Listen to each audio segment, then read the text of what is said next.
Hey everyone, it's Smashing Game Times with your three favorite brothers. You got your home dog, your homie boy, Josh Kaufman here, right here. What else we got? Jake, you want to go next? Go ahead, Jake. Go ahead. Yeah, you got me. My name's Jake Boy Kaufman. This is how I talk. And right next to the AI that replaced Jake for the week is me, Nick, the lovable older brother. That's right, Nick Kaufman. Nick Fat Knight on Twitch. Been absent from Twitch the last few weeks working on some writing stuff. We, Boo. the three brothers, we adventure through the games released throughout the years. Today we're doing 2008 Q4. So those who don't know Q4, that is, Josh, what months are those? That is October to December. October through December, Q4. This is where the money is made. Real quick, before we get started, though, we are on multiple podcast outlets, the Spotify's, the Apple Podcasts, wherever you get your podcasts. We're even on the YouTube, so head over there if you want to look at our beautiful mugs and see if we are actually brothers, or try to decipher if maybe one of us has a different dad. Or if one of them made their twin. God damn it. No spoilers, Josh. Damn it, no spoilers. Speaking of that, I have a review here from one of the lovable bastards next to me. I won't say who, but I'm Josh Saying says, are there three brothers or four? The content is great, and I absolutely love the changing dynamic they bring to the table, but it sounds like there are four people instead of three. Almost like one of them ate their twin in their mother's womb. ... Otherwise, 5 stars all around. I totally forgot. Paid review. I totally forgot that's what I wrote, and I was not thinking about that when I am fucking hurt because I was thinking of my consumed twin Nathaniel, and you fucking dropped this on me. You dropped this shit on me. I shit you not. I Nathaniel. totally forgot about that. And the fact that it segued perfectly to it. Yeah, Jake's right. It's definitely scripted. I totally forgot about that. Paid. So if you enjoyed that review and you want to leave your own and just put one of us through the ringer, you can do that on Apple Podcasts. I think you can also do it on Spotify as well. I haven't left one on Spotify. I'll have to look into that. No. So this week is 2008. What have you been? Has anyone been playing anything? Have you been playing video games? No, I don't play video games. I work my ass off. I hate it. No. I was at a Brawlhalla tournament this weekend, the spring championship for 2v2s, and my partner and I, we got 33rd, so it was pretty competitive. But, Wait, 33rd out of 33? Yes, exactly. Okay. And that was like 33rd out of like 500 teams. God damn. That's pretty good. It's a lot of people playing Brawlhalla. Teams of 2, right? Yeah, it's teams 1,000. of 2. How the fuck did they find it? Are some of those bots? No, some people don't. Sometimes they sign up and they don't. They just get disqualified for not making it. I know a guy that his teammate slept, so he couldn't compete. He couldn't could he replace that buddy? Like if someone else was like out, could he be like, Hey, Jake, like, I need you, come over here. You could, I guess you could try to, but good luck. It's too competitive in there. It's hard to get top 32. Once you get top 32, it kind of like really helps your power rankings in the game. Are there motherfuckers? So when I was doing the Iron Harvest, I used to cast the Iron Harvest tournaments when they were still a thing. And were there motherfuckers in there that would always like sign up for the tournaments and like talk big game all week leading up to it? But then the morning of the tournament, they're either not there or they just like, oh, my computer's not working properly, you guys. No, there's something similar though. Like there's big hype, you know, oh, I'm going to play this, play that, whatever. But then like as soon as they play like shit that day, they make some excuse. Like the day of tournaments, Twitter is just blowing up with people just bitching about this weapon or this character or this player. It's hilarious. Like you just want to grab popcorn and just sit there and watch Twitter. People bitch all the time. I would have won if they had nerfed this character with the spears. Exactly. I would have won. Exactly like that. So OP. Is it Ubisoft? Who is that? It's Ubisoft. Ubisoft developed or they publish? They developed, didn't they? No, they published because it was Blue Mammoth. It's Blue Mammoth Games that developed Brawlhalla, and then they got bought by Ubisoft. So then it's them still doing it. They're just in-house at Ubisoft now. Exactly. And like tournaments reached up to like just yesterday's alone was $100,000 prize pool. So two comments, or one comment, one question to that then. First comment is going back to Nick's, can they replace each other, or how many people are playing on other bots? It's one team, they'll go in, they'll lose, and they'll be like, oh yeah, the next team, and it's like a similar name, and it's the same guys, but they have like fake mustaches on. Yes, I am. Yeah. I am Jock Kaufman. I am Jock Kaufman. There's been issues with people creating Smurf accounts and just playing the tournaments. That's a big no-no. I think And that's then- everywhere though. And then Oh, yeah. the next question for Jake is, I'm assuming it was what, top 15 teams probably made money, right? Or was it every Top 9. top 9? Okay. Damn, I figured to it wasn't gonna be top 5, but since it was 100, Like ninth place went home, I think, with like $400. To be number 10. Number one went home with 6,000. Damn. I might have to get Could my you Smurf account going. I say, could you imagine going to a tournament like that and just like being the best there is and like walking out? You could literally make like a month's worth of money at that point. Well, this year alone, they have like $1.5 million. I believe it's 1.5 million, but it's in the millions in tournament prizes. Yeah, Josh, you're walking away with that 6,000, but think about all that time they're playing, like all that time where they could be playing any game. They are sitting there fucking. Yes. So tournament starts at like 11:15, and it could go on. I think the end of last night's tournament went on till 8:00. Yeah, so you're like playing for like a whole weekend or a whole day basically, and you're making like a month's worth, if not 2 months, depending on where you live. Depending on your place. Yeah. Like I didn't get done with the tournament till like I think 3. How big are the gaps between tournaments? Because I'm thinking of like, yes, the weekend of the tournament, yes, that's long, but also all that sunk time into the game, like training and getting ready for it. So like, yeah, you're getting $6,000 that weekend, but that might be like one out of like every 5 or 6 weekends, right? So yeah, it's basically almost like once a month, one tournament a month, because they have the common winters, springs, summers, falls, like they do a season tournaments, whatever, and it's both 1s and 2s. So like yesterday was 2s for North America. Next Sunday is 1s for North America. So you could essentially double dip, really. You could, yes. Jesus Christ. So are there things that one players are good at that 2 players are bad at, and like vice versa? Yes. In my opinion, 1s is so boring to play, but it's the most liked. But 2s is, in my opinion, more fun because you can do team combos and whatnot. It's just like Iron Harvest watching like a 1v1 tournament or 2v2, 3v3. Like 3v3. One where it was crew battles, and crew battles is 3v3, and they had their first crew battle tournament this year. It was kind of interesting to watch. It's just fun watching, and like on the RTS side, watching and seeing who's like the bad communicator, because that's who.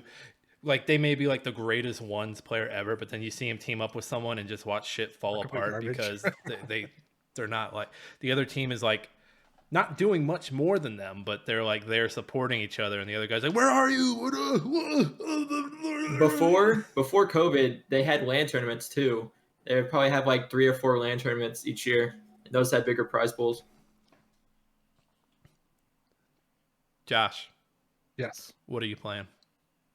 So Mikey, the fourth brother, him and TK, his buddy, they got me playing Valorant as of recently. God. I'm actually enjoying it. It's something to do.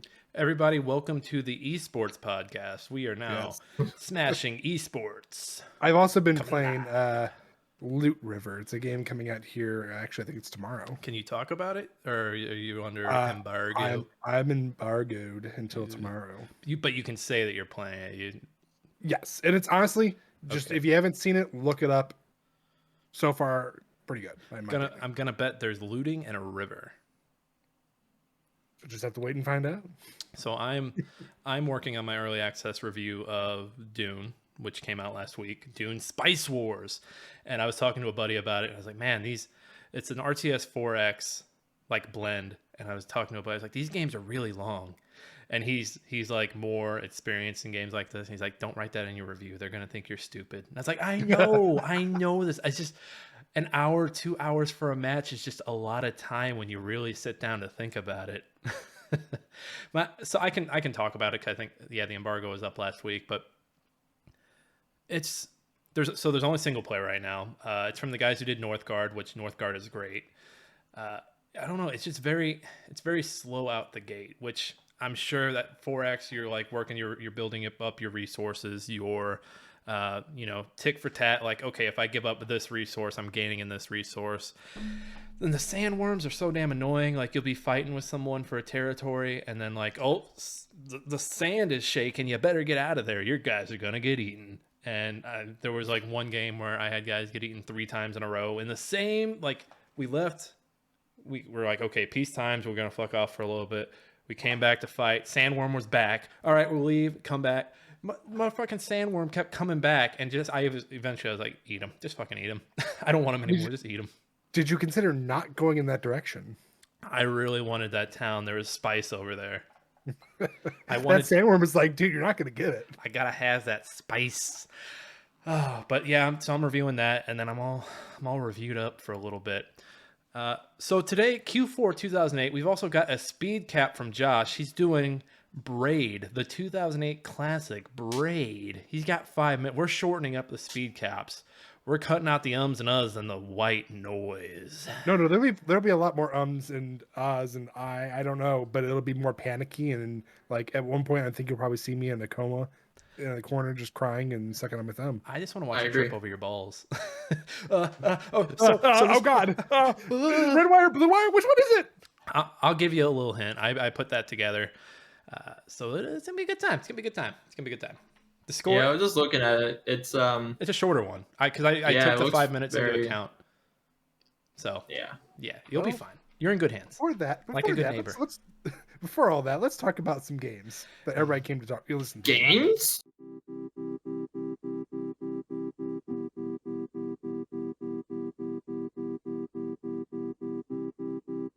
So the first game, October 14th, coming in hot out the gate. A game that's going to be remade here soon. Dead Space! Oh, I got to hit play on the video. By far, one of my favorite 360 games of all time. Heard that they're making a remastered one. Yes. And honestly, a part of me is excited for it and wants it. But at the same time, part of me wants to know what happens after 3. No spoilers, of course, for anybody who's hasn't seen it. No more gunships. I'm gonna be that guy. I played like the first 10 minutes of this game and would get killed by whatever the first monster is that cuts you into pieces and just quit. Because I was a scaredy cat. I was like, I can't do this. It's not me. Pussy. No, I'll leave it like this, Nick. I played this game so much, I learned how to beat the game without upgrading any weapons. Isn't it an achievement? Yes. Is it? Yes, it is. It is. It's crazy. I've actually never played Dead Space. There's a lot of games on these lists that we went through. You know, all the great games that are just really good that I've never touched, and Dead Space is one of them. I mean, honestly, if you're gonna play any of the 3, I highly recommend this one. This is by far the best. 2 is still pretty good. There's some hiccups in it, in my opinion. 3 is where you lost me, and it's only because it did the Resident Evil. It went from its horror aspect to more actiony, in my opinion. The series as a whole has a weird trajectory. So 1 was very horror driven. There's the famous, I think it's a meme now, the way it ends. Like if you look at like the first letter of every level, it kind of spells something out for you. I won't spoil it here, but I think that's reached like meme territory now. Yes, it has. The foam finger. The foam finger. And then 2, I remember 2, their marketing like blitz was your mom won't like Dead Space 2. And I thought it was very clever. It was very like it was Doom 3-ish, wasn't it? Like because Doom 3 did something similar. I don't remember Doom 3's exactly, but I remember it was a time when like Comedy Central was probably one of the most popular cable channels. So they were like, we got to get this shit on Comedy Central. And it was on like every other commercial was Dead Space 2. And like, I remember just this little old lady, oh my God, what are they doing? And I'm sure like it was actually like 2 Girls, 1 Cup on the TV, but they like replaced the image with Dead Space 2. They did what in a cup? Oh, what? No. I don't remember that being in the game. Just in what cup? Do not bring up Cars. I've watched all 3 of those movies way too much in the last week. Stop it.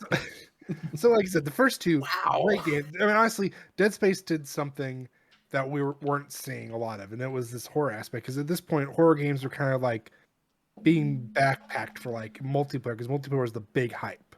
Because this is 4 years after Resident Evil 4, but also I think the horror genre at this point was, hey, what can we re-release Resident Evil 4 on? Mm-hmm. Got it on the Wii. Hey, you want to play it on your phone? Hell yeah, let's get it on your fucking phone. Wait, is it on the phone? I was being ridiculous. It probably is. I'm gonna look that up because that sounds interesting. Well, while Jake's looking it up, let's face it, the Resident Evil 4 wasn't really horror though. It was still more actiony. I mean, it had some horror aspect to it. The first quarter of the game was horror. And then once you got into the castle, yes, there were like the Iron Maidens and like a few of the enemies were scary. But once you were out of the village, it was pure action. No Resident Evil. We're good. Damn, Not one yet. day. One day. Give it 3 more years. But yeah, Skyrim. So there was this, like, I mean, the anticipation for 5 was building up, but also 5 was like, 5 got reworked so many times because they had that one popular trailer. Well, not popular, like it was problematic, and they're like, oh, we don't know if this is a game, you guys. Otherwise, all the other horror games, it was like Fear. Condemned had a few entries. It was mainly first-person shooters that like maybe had one good game in the series and then petered out. I know people liked Fear 1 and 2. People were so on 3, but I don't. It's just because Silent Hill was petering out. They had all these different games coming out. There was yeah, it's a Silent Hill game, all right. And then maybe. Well, shit, Limbo wasn't until the next year, so you didn't really have much indie horror. I'm going to put my foot in my mouth. Someone in the comments is going to be like, hey, you motherfucker. You forgot this. Yeah, that Don't get me started about PT. Oh, God. Yeah, don't get the PT stands going yet. We've got a few years. 9 years. We got 9 years for all that. We've got a whole bunch of quarters before that, thank God. Damn you, Norman Reedus. Norman Reedus! Hey, you leave that man out of this. He did nothing wrong. Let him walk in his Left Stranded. How is it still Death Stranded? I won't get too distracted, but I mean, this is a great horror game. I mean, it's body horror. Like the people who made this obviously saw The Thing and they saw Alien, and they're like, what if we made The Thing an Alien? I present to you Dead Space. And plus the weapons are fantastic. I think out of all of them in the game, though, my one least favorite is the flamethrower. But that's just because it's like such a stereotypical weapon. I mean, any game where you get the flamethrower, you basically become OP at that point. It's like basically saying, it's the game saying, okay, look, we need to run out the clock here, so could you just... It's like the second weapon, though. Exactly. They're like, come on, let's go. And they also did a really cool thing. They had the stasis mode on here where you could shoot like this little beam at things. It would slow it down. Mm-hmm. And like it was not only used for combat, but it was also used for the puzzle mechanic and everything. Like it was fantastic all around. It did some great things. Yes, I know it's a body horror, so it can't be as scary. But I think they amped it up with the second one when they brought in more of the twist and everything after the end of the first one. So all in all, great entry and a great way to end Q4. I think. And looking at this right here, I really do like the limited HUD. Like, there's no HUD. All the HUD is, like, attached to him. Yeah. And I love that. I've always loved that. And I hope that's something they keep with this remaster remake coming out. I do, too, yeah. If they don't keep that, I'd be very upset because it's aesthetically pleasing for the environment. It's hard to be scared when you've got, like, all this information around you. Yeah, I want it to be as limited as it can be, but at the same time, I want it to be readily available. And so for the gun... I don't want it to be in the bottom right corner. I want to be able to aim my gun and for it to be just on the end of it telling me, oh yeah, you have like 3 shots left. Like, oh shit, I didn't realize I had 3 shots left. Because I remember a game I used to compare this a lot to was a Lost Planet, which Lost Planet had like small little snippets of like horror elements. I think it's mainly just you're shooting monster types. But if you go back and look at Lost Planet, HUD everywhere, way too busy. No, try and keep it as clean as possible. And this is a great job. You have your health, which is basically your spinal cord right there, the blue. The stasis ammunition, which is that red one. It'd be filled up. It'd be blue. It kind of gives you indication. Ammo's on there. And then if you have any communications, it just appears right in front of your face a little bit. It's great. It's fantastic. It's a great game from a company that I think is no longer with us. RB. Did they get the EA? Did they get the EA squeeze? They may have. I'm pretty sure they did. I'd be willing to bet like $1 million. Oh, while Josh looks that up, October 28th, Fallout 3. I played the shit out of Fallout 3. I don't know about you guys. I beat it like really quick. That's all I wanted to do. Defunct as of 2017. So yeah, rest in peace. R.I.P. you guys. So Fallout 3 from Bethesda. This was right after coming off of Morrowind. So, or not Morrowind. Oblivion. Oblivion was 2006, 2007, somewhere in there. 2007, I believe. And this came out. This game was great. Like, they got top-notch talent. I think Liam Neeson's in it. It's got the VATS, which is it's first person. So they went from third person isometric to first person. They took the VATS system from that and put it in there, so you could stop the action and like line up shots based on accuracy. But it's not like XCOM at all. There's no bullshit, no credit card, no bullshit. And like, you really didn't have to play the previous ones to enjoy this one, because I know all of us have never played the previous ones, because I never heard of Fallout until this game came out, and then it became a big deal. There are nods to like the original. Like, there's a guy who like turned into a tree who's from, I think, the first or second one. Yeah. So there are some nods, and I think there are a few more. But yeah, this is a very good standalone game. Maybe I actually own like all the originals before this, and they just sit in my Steam library waiting for me to like venture over there and brave it. This was another great game where like the side missions were like very well written and a lot of fun. Like there's an escaped android story where you're on a boat you're in a city that's a boat basically, and you're looking for an escaped android, and the slavers from the Boston area are trying to find him. And I love how that builds into 4 a little bit. Building it, I think one of the staple gaming moments is probably blowing up Megaton. Oh yeah, yes. that nuke. Yeah, I think that's like an image that like when people look back at games from like the aughts, so 2000 to 2009, I think this game has like a lot of moments where yes, was it buggy as fuck? Yes, it was a Bethesda game. That's how they come out. It's a meme I think we've reached a point in gaming where if you can become a meme, good or bad, like you're good. Oblivion, freaking Skyrim. The Todd Howard like, oh hey, I heard y'all want to buy Skyrim again memes. Like, just kill me. I mean, so you have to admit though, compared to Oblivion, this was not as bad. Oblivion, even to this day, you get the final patch. It is still, final official patch. If you go for the modding patches, it's much better. But the official final patch, it's still buggy as hell. I hate that I can't run this game very well on my PC without a community created mod. Dude, this game has blown my mind. So you blew my mind by saying Liam Neeson's on here, which, by the way, he is the voice of your dad. He's dad. He's Poppy. Who you're looking at the list? Who else you got? Look at this. There's Malcolm McDowell. He's President Eden. Okay. Jeff Baker is a bunch of characters. The one that really, besides Liam Neeson, that stuck out to me and kind of blew my mind is Ron Perlman as a narrator. Ron Perlman. I did not, like, this is blowing my mind that I did not know any of this. Ron motherfucking The only Perlman. person you need to know about is Three Dog, okay? Three Dog. Oh, I wonder if Three Dog's on this list. Let me see. Three Dog's on that list. I think. Well, no, I'm saying it's like, who is he exactly? Three Dogs. I forget the guy's name, but I think he's an actual DJ. I think he's like a radio DJ, if I remember correctly. This was also a game where the DLC, like, I think the DLC might have been even better than the base game.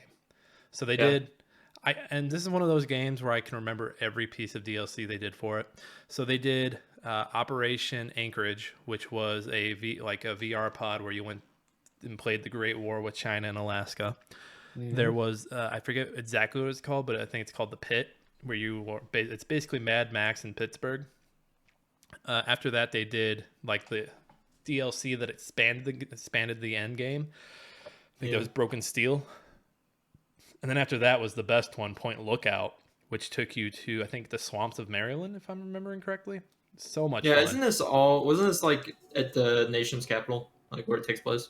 Yeah, 3 takes place in DC.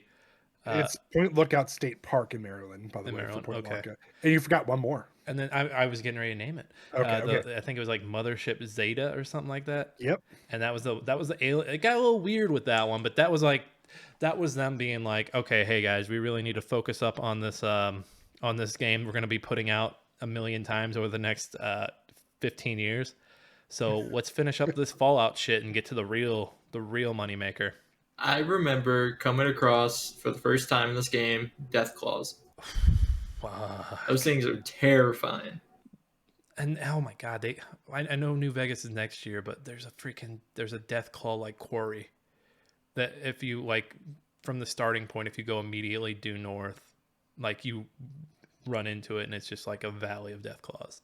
Yeah, fuck that. I've never. I mean, I've got like probably 150 to 200 hours in the game, and I don't think I've ever come across that. There's another. I'll show you if we ever in a room when we're playing New Vegas, I'll show you.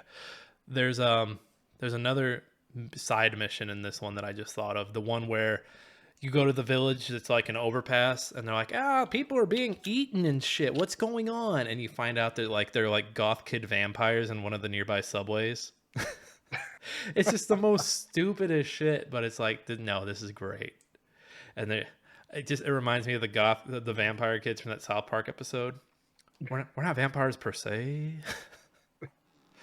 No, in my opinion, though, nothing will ever beat the Broken Steel and Operation Anchorage. Those two are by far the best, just because of the fighting, the nonstop chaos that's going on between both. The gauge rifle you get at the end of Operation Anchorage that basically breaks, so that's one where you can get out of the vault at the beginning of the game, and they will, you can get that DLC right away, go play it, and have that gun the rest of the game, and basically just have like a one-hit kill sniper. Isn't it like the Lincoln? Is that the one we're talking about? It looks like an old timey. It's old timey, but it's got it kind of looks robotic. It kind of looks like steampunky. It looks like the old cameras. Yeah. Yeah. Okay. I thought that was the one you were talking about. I was like, I think that's the one you're talking about. Yeah. It's by far that, and then if you do the Mothership Zeta one early and beat it, the final gun you get from that alien, I forget what it's called exactly, but it's like a machine gun but shoots out the lasers.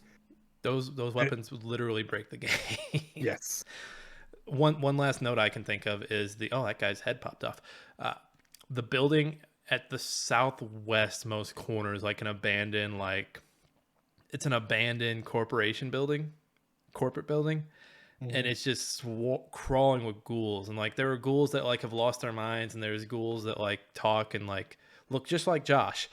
And yeah, you thought I wouldn't come for your neck, motherfucker. No, and they call people who aren't ghouls with smooth skins, and oh my god, if I could play Fallout 3 without it crashing constantly on my PC, I would. Great game. It's going to go down in the history books forever. Nick, I can show you how to fix that first off, and secondly, Liberty Prime. That's all I'm going to say is Liberty Prime. The most is good. Liberty Prime is great. Jake, anything to add about Fallout Trace? Nope. No. Solid game. Solid turd. All right, same day. What else came out here? Little Big Planet for the PS3. Little Big Planet for the PS3. I did not know these were same day. So for those who don't know Little Big Planet, it's from Media Molecule, right? I got that right, Media Molecule? Yeah, you said it right. Cool. So this is basically your creative little side scroller. People got crazy. I remember there being a Metal Gear Solid 4 level. People would just create these crazy little side levels, and this is the game you have to thank for all the following Little Big Planets. And then I'd say, wow, what else did they did? Dreams, I think. Dreams is the PS4, PS5 one that's a little more in depth. It's a lot more in depth. It's basically, I was underselling it. People, well, I mean, you can build people have rebuilt games. Someone rebuilt the opening scene. They're still working on the game, but the opening scene for Metal Gear Solid, the original one for PS1. Didn't somebody build PT in that? Speaking of PT, Jay, I think someone did build PT in it as well. Yeah, it's just crazy. These guys, because Sony has all their big developers who are doing their big third person action games. And then they have Media Molecule over here, which have just been quietly plugging away on these little 2D, 3D creative games. And they don't get as much press or love as the Last of Us's or the Uncharted's or oh geez, they did make Little Big Planet PT. Jake's But they did it on the third Little Big Planet. And so I feel like with Little Big Planet, it's kind of like the pioneer of like Roblox. What year was Roblox? Roblox is older than this, isn't it? It was the last couple of years, yeah. I think It was Roblox was already out at this point. Now I they think it might was have like 2006. someone might have seen, like someone at Roblox might have seen this and be like, "Hey, why isn't our shit like that?" And then Yeah, Roblox was 2006 September. So maybe Roblox saw how good this was and like, "Hey, we can be better and we can take the monies." or Sony. Well, so Little Big Planet was more of a Sony exclusive, so I think Roblox probably didn't have like the money that Little Big Planet did. Yeah, they were just, but like I'm willing to bet like the ideas that the two share, they were better in Little Big Planet because they had the Sony monies. I didn't. Did you know they did a kart racer? I didn't know they did a kart racer. Yeah, And I was like, they did a kart racer. They had a bunch of spin-off games. They had the kart racer. You had a bunch. Like, honestly, let's face it. This character, Sackboy, is like their mascot. So there's a bunch of side. Get his big adventure. Wait, is Sackboy the new Crash Bandicoot? No. I think Sackboy's the new Crash Bandicoot, or he's the new Spy. Whichever one Sony held dear. Kratos is the new. No, Kratos cannot be your mascot. Oh, hey, who's this tall Spartan-looking guy? Oh, that's Kratos. Why is he all ashy? He's covered in the ashes of his family. Oh, and this is our family mascot. Get the fuck over it. I'm sorry, Sony. Sony's like a moody teenager. Get out of my room. Fuck out of my room. In the past 5 years, at least 5 years, have you seen a mascot for Sony other than Kratos or I'd argue any character? I'd argue Alloy. That's not a family friendly character. Family friendlier than Kratos. New Horizon Zero Dawn, Jake. Oh yeah, I never played it. See, Sackboy. What's the other game? I would say Spyro, but he hasn't had a game in years. Spyro is an Activision homie now. He don't. Maybe Ratchet and Clank. Yeah, Ratchet. Yeah, still, I can't believe that. Insomniac is still doing Ratchet games. Like I would have thought they would have done the Jack and Daxter and hung them up by now. I got bored because I feel like it's the same game. Like it's just like at this point, it's kind of like how Forza Horizon is like this is the game to show you how good our console can make games look. I feel like that's Ratchet now. I make it the equivalent of sports games. It's the same game over and over. They just remove one feature and add a new one. That's it. I don't think they do that, but I think it's Insomniac going back to like what they've already done and being like, look at how polished we can make this motherfucker. Look at the fur on his fucking ears. This is what it would look like 20 years ago if the PS2 was this powerful. Look at us go. I mean, it's like sports games too. If you think about it.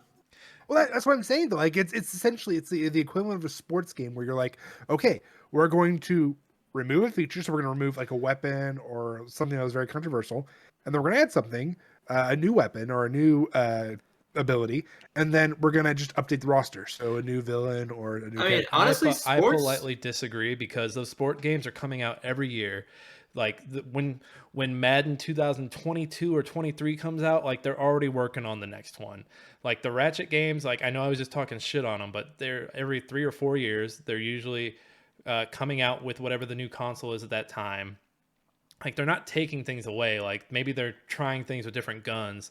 This one, like they tried the time rift. That one they tried the time rift thing. I know we're getting away from Sackboy here. I'm sorry, Sackboy. We will get back to you, buddy. But I think comparing him to sports is kind of a disservice to Insomniac. Because in between those, they're trying new things like Sunset Overdrive, which kind of missed, and then they're like, oh, we'll do Spider-Man. And they also what was it they did on PS3 was their shooter. What was that called? What were those World War II alien shooters? Oh, Resistance. They did Resistance. So while Naughty Dog's been like just we're the third person people. Oh, you like this action adventure that's like Indiana Jones? We got you. Oh, you want a scary You like game? Tom Holland? You like Tom Holland? But no, like in that time, Insomniac has been. They've been learning new things. Like, so I think it's, what I was talking shit at the beginning of it, but I think they've earned the right to like, yeah, we're going back to Ratchet and Clank, and this is going to be like really freaking polished because we really know how to make these games. So I think and you know what? Sony just bought them. I thought for the longest time they were owned by Sony, but Sony was sleeping on them for all those years. Wait a minute, you guys are making money off your games? We'll buy you. When they bought them, I bet they came into the room like, you guys gonna fucking try to do Resistance again? No. And they slid him a check. Like, okay, all right, you learn. You make Spider-Man and Ratchet and Clank now, and you don't ask questions. Hey, you leave Spider-Man out of this. Those are fantastic. But yeah, so Little Big Planet, this opened the door for creative side you see this stuff with Steam games now, like left and right. Like Steam Workshop gives players the ability to build stuff up and really like run away with the game and like add their little touches to it. This was just bringing that to consoles. Oh, honestly, if this game, I think if it did anything, it showed how versatile the PS3 can be, and eventually how powerful the PS4 with Dreams. There's so much you can do with their games. It's fantastic. And even just the basic concept, the original Little Big Planet, there's so much you could do with this game. It's fantastic. If this is not more of a reason, if you're torn between buying a PC console to mess around in or a PlayStation, this helped you. Like, okay, I'm gonna get a PlayStation because it's cheaper than buying a PC, and you can do a lot of the stuff that you can do on a PC as far as surf the web, download stuff, make content with the availability of mods and stuff. That was basically it. All that being said, I think console dweeb. All that being said, I think the servers for these just got shut down. Like they went down after some bad actors like messed some stuff up, and they're just like, yeah, we're not bringing these back.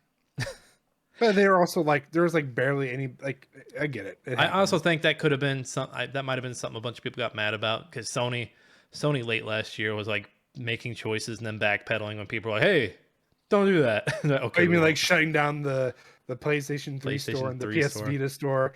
And it's like, I get it, because it's like, yeah, they bought all this stuff from it, and the only way to get it is through your store. So it's like, why would you shut that down? Like, but they paid for that, and that's the problem with going all digital, and that no one can solve right now is, when do you stop the service, but when can you still make this available for the people who purchased it? But at the same time, Nintendo gets a pass on it all.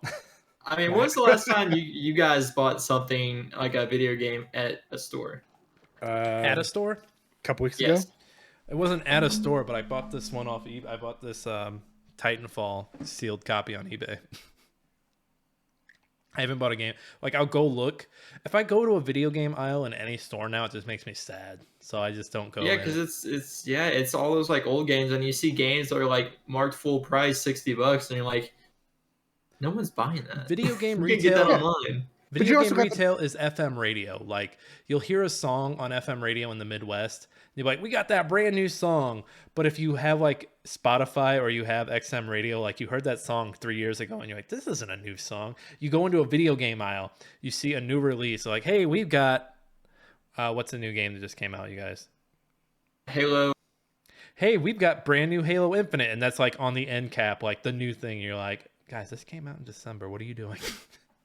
Well, not only that, but you guys are also looking at PCIs. We're like, we don't have to pay full price anymore. I see deals all the time for like, oh, you want to buy a brand new game like Elden Ring that just came out, a couple months ago. Day before it came out, I only spent like $45 on it. Compared to if I go buy a console, it's $60-$70. I didn't spend shit. It's free if you go into the store, open the box, take the disc out, put it in your pocket, walk out of the store, get into your car, drive home, put it in the console. It's free. It's free. Holy shit! Where'd this disc come from? Jesus. We do not condone or recommend any of what Nick has just said. Put it in your Nick pocket. will be fired after all of this. November. We'll have a meeting with HR. November. Come get me, HR. November 7th. One of my all-timers. I don't know if this is one of your all-timers, you guys, but this is one of my all-timers. This is like, if they're gonna engrave anything on my gravestone, it's gonna be the logo, like one of the logos of this game, or the you cover. Suck ass. Oh, I was amazing at it. You shut your mouth. Nicholas Kaufman. Nick, you try to always quick scope. Don't lie. No, that was Ryan. I'm not a quick scope. You initiated I'm that. a boom. So Gears of War 2, they upped the ante. They tried to do another catchy song in the commercial. It was okay, but it wasn't no Mad World. This game was bonkers. They open, you're on a big freighter. You're taking the fight to the Locust this time. Yeah. Yeah, What was the spoiler song? alert, the What was the bombs. song for the trailer on this one, Gears 2? It was what's it called? Devaka, how it ends. It was so good. It was It's so good. it's honestly the trailer itself. If you took the music out, the trailer itself was fantastic. The music with it, in my opinion, made if you got the full trailer, was so good. Yeah, the beats were perfect. It was so like if Mad World was very good at catching like the atmosphere of the first game, the second game's trailer was very good at catching like the story beats. Yes, I mean, what sticks in my mind, it's gonna live in there rent free for the rest of its life, is that when you Marcus goes up to Dom, picks him up and like sets him up straight because he's like they've been fighting this whole time, and he grabs a half dead grub and just runs down the stairs with a snub pistol, I remember shooting this. it. Oh my god, it's stuck in my head just because it's that and the whole scene where you see them riding down in the drill elevator. I remember this too. Yes, and I Yes, remember. So the first game they had to cut the Brumek fight, which they added back to the PC version. I think it's also in the remaster. And this one, they like pulled all the stops. They're like, "Oh, you're gonna fight like 10 fucking Brumoks. We don't care. And you're gonna have big guns. You're gonna have little guns. Let's fucking go." I mean, let's not forget the fact that you ride a Brumok at the end of it. Like, yes, and yeah, and all right, my hot take. You guys ready for my hot take? Here comes. I'm ready for your hot take. Hot take in 3, 2, 1. Shit. I think over the series, like the full body of the series, I think Gears of War, game by game, is better than the Halo series. I agree, 100%. Because Gears 2 like up the ante. Gears 3 felt like like it came out in September, but it was like a summer ass game. They're just like, yo, we're gonna finish the fight, and then you know what? You're gonna fucking fight some more because this multiplayer is dope. And then 4, they took how big of a break was it? Like 5 or 6 years before 4 was a thing, and like I just think the build up to 4, the excitement, the anticipation for 4. And this might be anecdotal. I don't give a fuck. I think I'm right. I think I'm right here. I think the anticipation for Gears 4 was a lot more hype than Halo 4. Oh, don't get me wrong. Both are equally as good trilogies. Oh, yeah. If you just got the first 3. They're both fantastic. If we're going to say overall, Gears takes the cake. Gears Judgment's kind of bad, I know. But you know what? It was experimental. It was basically their Halo ODST, but it didn't land. So leave them alone. That's true. Oh, I forgot. This is the one where you actually, the choices actually did change a lot of the stuff, didn't it? If you played single player, I don't think they changed too much. I mean, I know, I know in the first one you had choices, but it was like, do you decide to go right path or left path? Where this one, I thought if you were playing single player, it changed a little bit of the dialogue. Like it wasn't enough to change the overall story, but it was just like you get not Easter eggs, but it was just different content, so made the replayability worthwhile. It wasn't. I think you're thinking more of 3 because this one was still only 2-player co-op in the campaign, whereas 4 or 3 was finally like, oh, okay, man, that's what I'm thinking. Oh, you got 3 friends? Congratulations, dude! You're so cool. Whereas this one was just like, just you and Dom, and I really like the worm. I forgot about the worm. Anya, it's a giant worm. Just that knock it off. It's just so meat baggy. Oh, I'm just so excited talking about this game. I saw they're talking about Carmine because we're looking at it's part of Carmine. Wasn't it the third one where they kept on kind of messing with you? Well, in the third one, in the third one they give you they let everybody vote. Mm-hmm. So the Xbox avatars were pretty popular at the time, and you could download either a Save Carmine or a Kill Carmine shirt. And I think people downloaded more of the Save Hims because he ended up staying alive. Oh, this guy was fucking done. Who is it? I forget this guy's name. Ty? He was done fucking dirty. But story-wise, my money's on Gears. Story, game-wise, multiplayer-wise. You know what? I won't say multiplayer-wise. That's a little brazen of me. Halo multiplayer was pretty crazy. Oh, I love that we're watching this guy mess with the settings.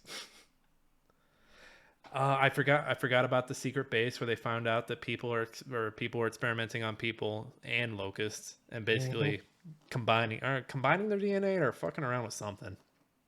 I think they were trying to make not a superhuman. I guess technically a superhuman, something that could withstand a lot of the things that regular humans couldn't on this planet. So I'm trying to remember. I'm trying to remember the actual boss fights in this. So there was that thing in the water. I forget what that was called. So that little fishy boy. And just were there only 2 boss fights? Because you don't fight a corpser in this one.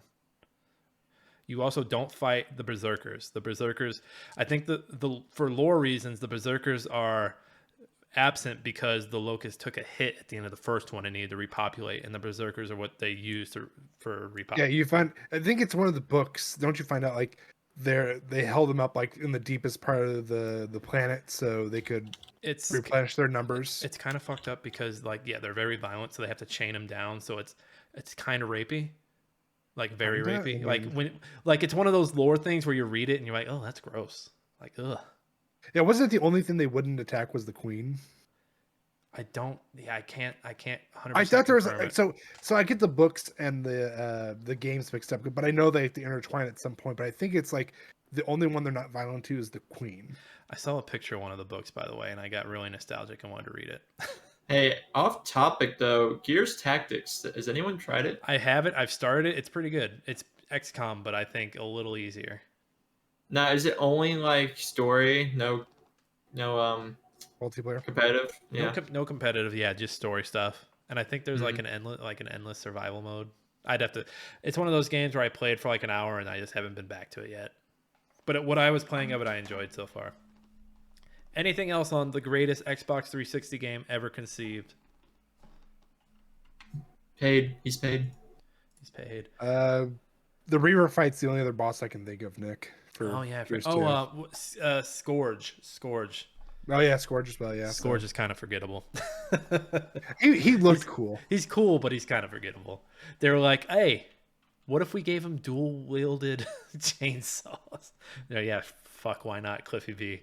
Here. Let's put the clown paint on him too. All right, Frank West, where are you? The comics featuring him and Ram are pretty good. That's all I'll say about that. November 18th, Left 4 Dead. Valve, they put out a video game. Valve put out a video game. I don't fucking believe it. I mean, technically, it's Valve South. So before every other video game in 2020 was a 4v everyone. There was Left 4 Dead. This is four-player co-op against zombie hordes. And I mean, if you're watching the visual version of the show, it's getting pretty crazy here. I remember this game had a system in it called the Director, and it would, if things were getting a little too easy, be like, oh, let's fucking throw some shit at them, like some special zombies or just a big old horde. And they had some special zombies, like this big old fat one that blows up when you shoot them.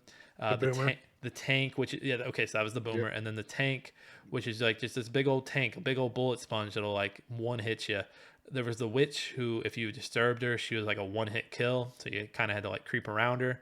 I think there was a liquor variant called like a leecher. The smoker. Smoker, that's what it was called. Yep, he would stick you with your tongue and drag you, and then basically beat the crap out of you. The hunter, which you just saw them kill on the screen if you're watching, is the one who can leap on you. If he pounces on you, he holds you down. That's basically all the regular ones. Of course, they add more in the following game, but with this one, it was just those 5. And of course, if you were playing co-op, there was 2 modes you could play. You play regular co-op, where it's you 4 or however many people against the bot or the Director, and then you had 4-player cooperative competitive, where it was however many versus however many. So it could be 2 versus 2. No, it would have been 4 and 4. You can have like 4 there. Well, I'm just saying for example, like you don't have to have all 8 people playing. It could be whatever against whatever. When I got to play as a witch, though, I was just like, come mess with me, please come, because like it would just like sit you there, and you have to wait for someone would have to get close enough for you to mess with them. Or I just remember. Go ahead. Or if like you were a smoker and you knew where the witch was.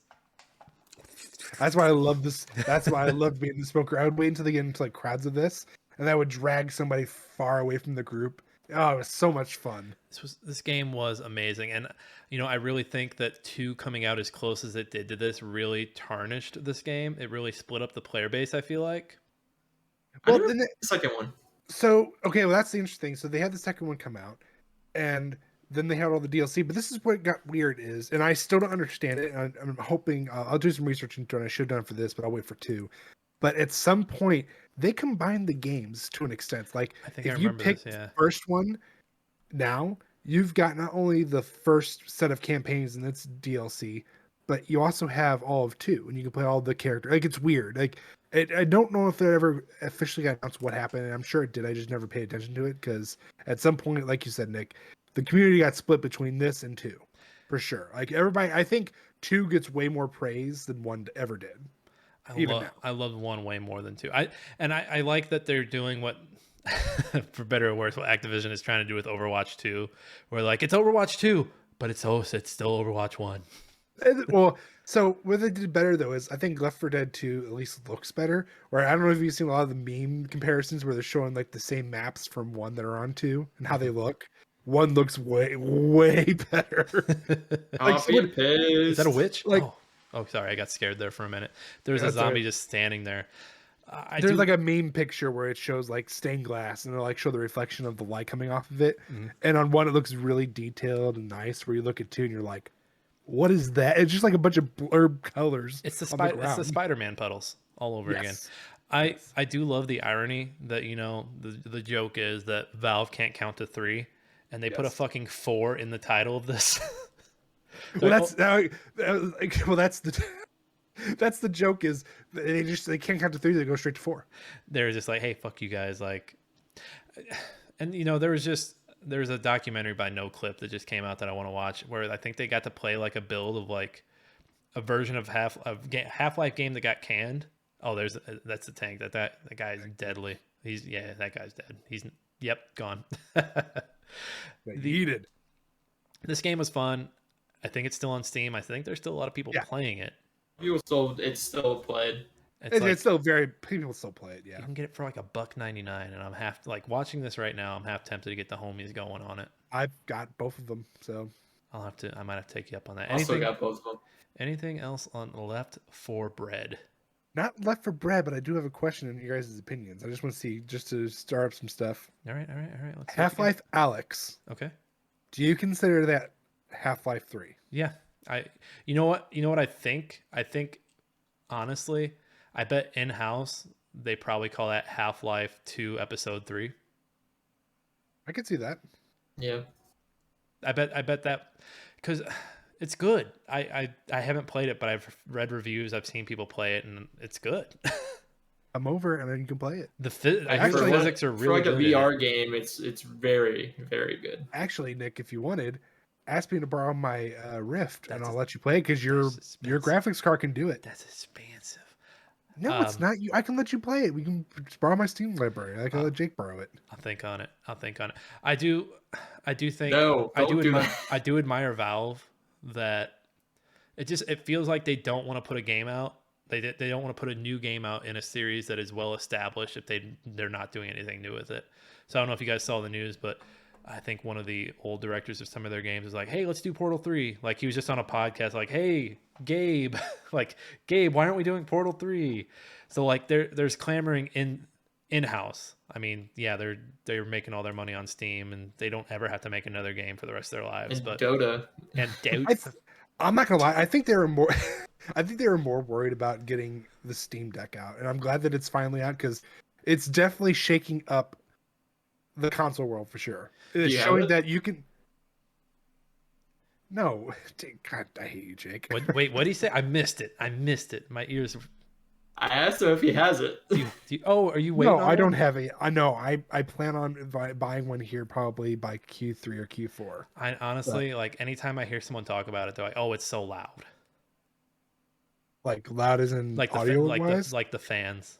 The fans. Oh, well, but that's just it though. So like that's something like okay, so yeah, I'm not gonna buy it right now for that. But if they're gonna do improvements or even have a Steam Deck 2.0 come out, like yeah, like they're showing like they're doing something like yeah, Nintendo has kind of gotten a handle of their handheld situation and doing a pretty good job with it. But they're taking a company that's not known for developing consoles and showing these other companies that are well established and going, hey, we were able to do something fairly cheap. And a lot of their stuff works on it. Yeah, don't get me wrong, I know there's a lot of problems, but they're also been really proactive on tackling those issues and fixing them as quickly as possible. Also other consoles can't do. They came up to Sony and Microsoft, said, chip problems? Fuck your chip problems. Eat this Steam Deck, bitch. They didn't say Steam Deck. Like the 3 options they give you, there's only one option, in my opinion. It's the best option. The $650 one. Yeah, the most expensive option because the Oh other ones. no. So the people have said if you go for the second option, which I think is like $500, you can easily switch out the NVMe and have a bigger one, and it'd be cheaper. Seems like a lot of work, man. All right, boys. It's really something not. that's just like the prototype. It's really not. Anyway, anything else on Left 4 Bread?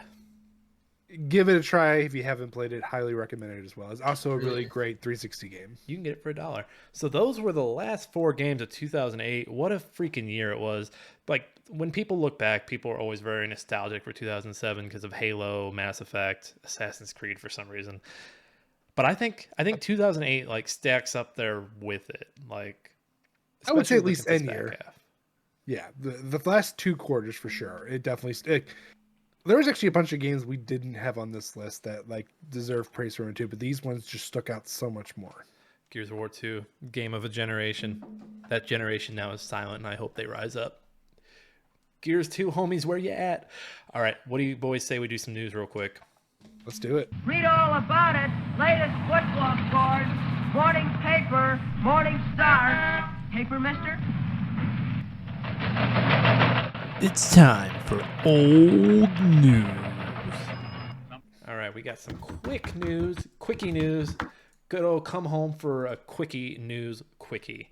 Let's see here. October 9th through 12th, Tokyo Game Show at the Makuri Messe International Convention. I think I said that right, center. In Mahamaku, Chiba, Japan. Jeez. I'm going to have to look that up on Google.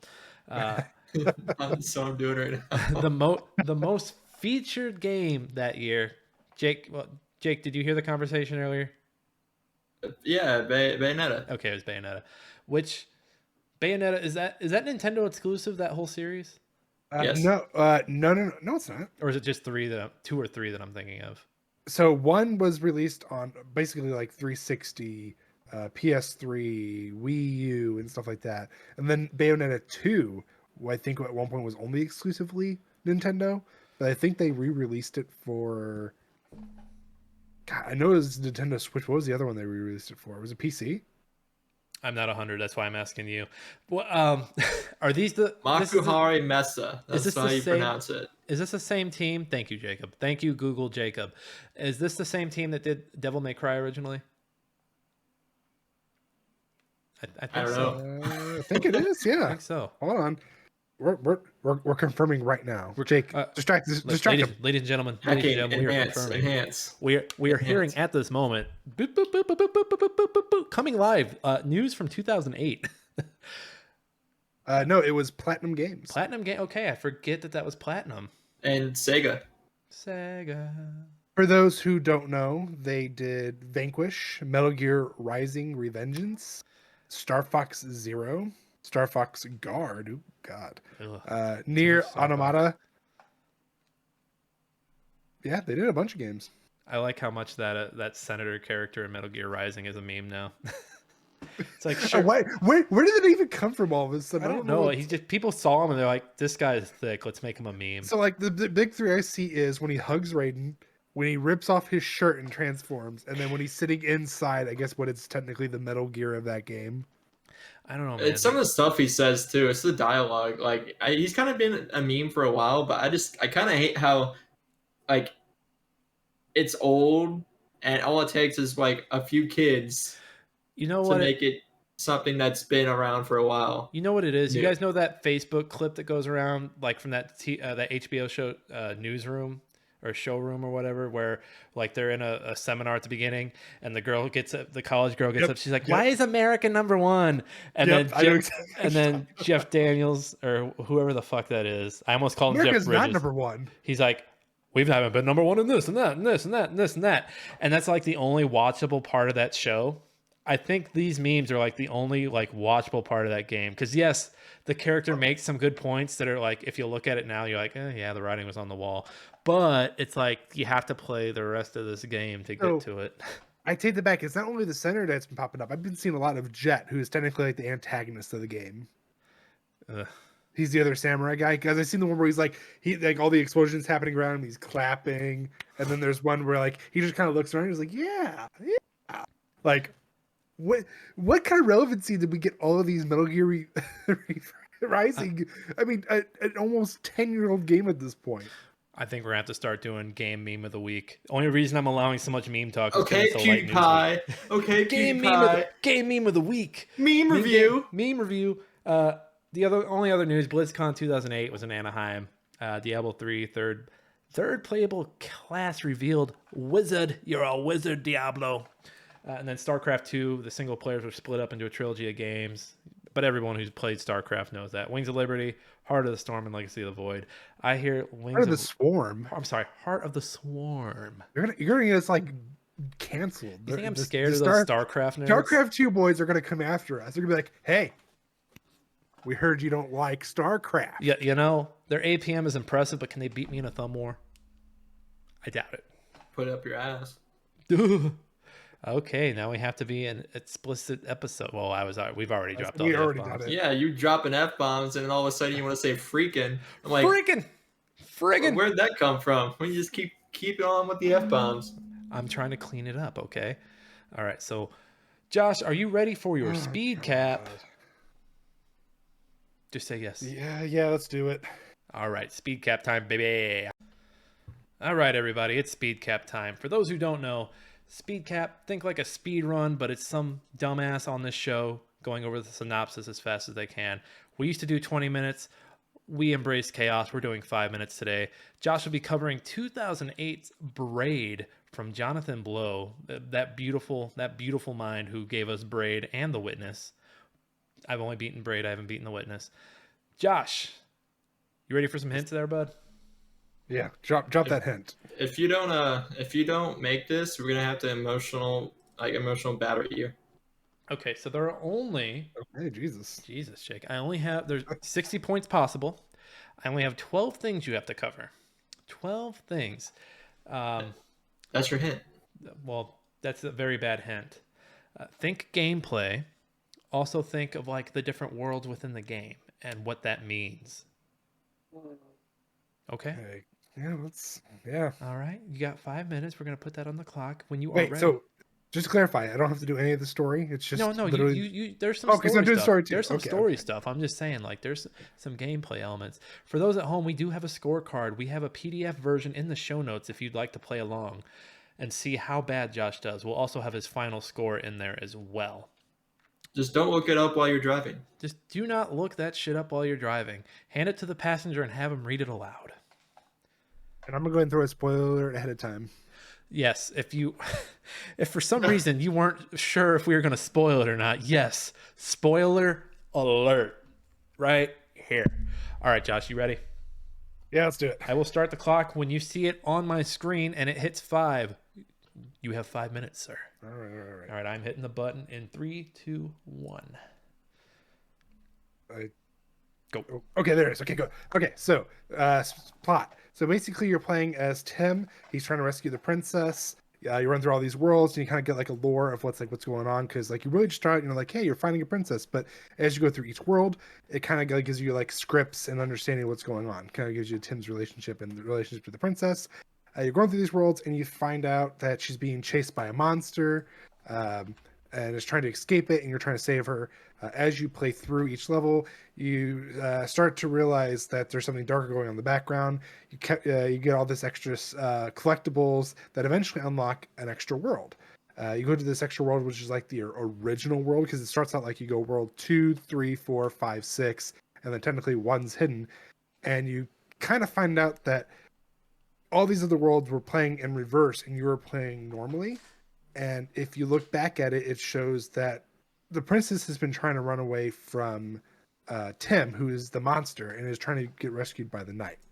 And you kind of find out like Tim is like, I can't remember if it's him or I think it is him. I think he's like originally part of like the Atom Project, so he helped create like the nuclear bombs, and he like goes to, like this like depression, and he goes into alcoholism, and becomes this monster. And the princess, didn't fall in love with this person and was trying to escape, but the monster will let her go. And that's kind of like the whole like plot twist of video games that blew everybody's mind when they found out. It blew my mind for sure. So moving forward, So yeah, mechanic wise, you had the ability to reverse time.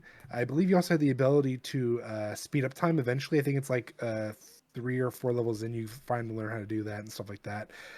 Throughout each level, you're collecting these extra pieces. They're like puzzle pieces. You do like a jigsaw through each world. That's what helps you unlock the secret world to give you the true ending. So each world has a plot to it. The first one's like so they're all relative to time to an extent, except for I think the second to last and last levels. But basically, it's like time and forgiveness, time and mystery, I think, or time and suspense or something like that. Then there's time and place, and then there's time and choice. Hesitance, which I think is like the last one or something like that, or like I think that's the last one. And then, like I said, the final world, there wasn't really a label except for like it's got the true world where it kind of shows everything happening. Otherwise, I think that's just about it. Do you yield your time? Just real quick to make sure, to defeat certain monsters, you have to jump on them like Mario style, like bonk them and kills them. Yeah, that's all I got. Let the record show Josh yielded his time at 2 minutes. I mean, You got nothing. It's really simple game once you think about it, but I don't know what else I'm forgetting. So you got 8 You got 8 of the points of the 12. Yeah. So starting from the top, I just wanted you to mention Tim's name. You got that. Yes. You mentioned some of the gameplay elements. There was time and mystery, time and forgiveness, which was just the regular rewind. There was time and place, which was time flow, was like you'd walk to the right and everything would like move opposite. Oh yes, I forgot about that. Time mystery was the green glow. So if something was glowing green, it was unaffected by your rewind. And then you also got time and decision, which was the shadow. Like there was a shadow that was also unaffected. So you got those. You mentioned hesitance, so I went ahead and gave it to you. There was a magic ring where, like, if you stood in the ring and you rewound it, like you could rewind at different speeds. So like you'd be rewinding, and then you end up in the ring, and it slows you down with like another element. So like you could line it up perfectly. What was Tim searching for? The princess. You got that. You didn't bring up the puzzles. Did not bring up the puzzles. Did I said that you got these puzzle pieces, you have to put them together. Jake, did you hear that? Yep. Okay. That's why we have the corrections, folks. Jake saved the day. How many worlds? You guessed the worlds plus the one up top, which was just labeled 1, like you said. The twist, you mentioned the twist of Tim actually being the monster. Did you? But you didn't mention so you mentioned Tim's alcoholism, but you didn't mention that the pictures all shared an element. Oh yeah.